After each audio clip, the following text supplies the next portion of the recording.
teammates that got old with fans. But if Carolina would have won, we wouldn't have cared because winning masks everything.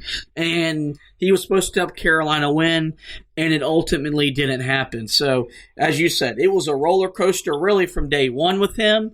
And I think it's something that, as we get ready for Caleb Love, who's another 5-star prospect and is supposed to be really good, we also got to understand he's an 18-year-old kid. And as good as a player as he may be, as good as a coach as Roy Williams is, he's going to have problems from time to time. We do not need to overreact. Hopefully this year will be something that we can learn from and be better fans for it. Anything else Cole Anthony-wise before we wrap this thing up? Well, we're probably not anywhere close to done with Cole Anthony either. As Knicks fans, a guy that's a question mark and could end up being a great player or could end up really struggling at the NBA level. That sounds exactly like who the Knicks will target. So there's a really good chance that we will be talking about Cole Anthony.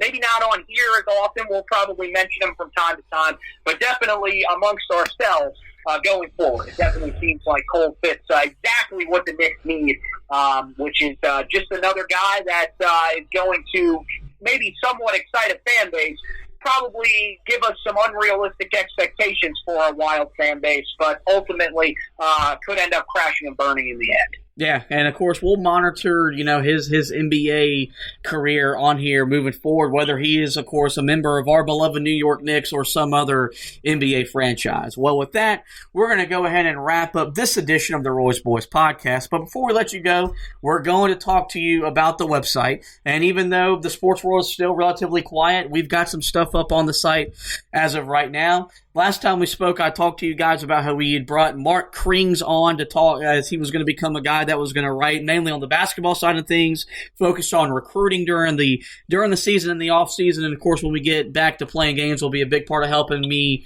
preview and recap games. He wrote up an article this past weekend about breaking down Donovan Puff Johnson as a player.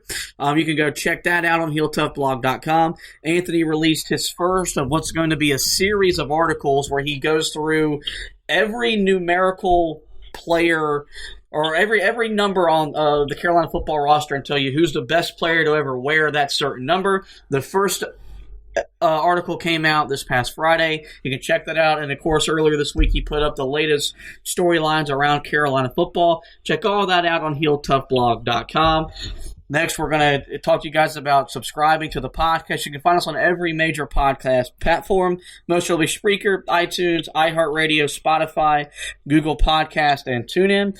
Give us a like, give us a review, but most importantly, we encourage you guys to hit that subscribe button. That way you get every episode on your podcast feed. Well, with that, I want to thank Anthony for taking some time out of his ever-busy schedule to come on and talk a little Carolina basketball. We encourage you guys to continue to stay strong, stay healthy. Look, there's a sight at the end of the tunnel. They're starting to lift a lot of restrictions down here in North and South Carolina. We still encourage you guys to practice social distancing and practice safe habits. Remember, we're all in this together. So with that, we're going to sign off. And as always, go Tar Heels.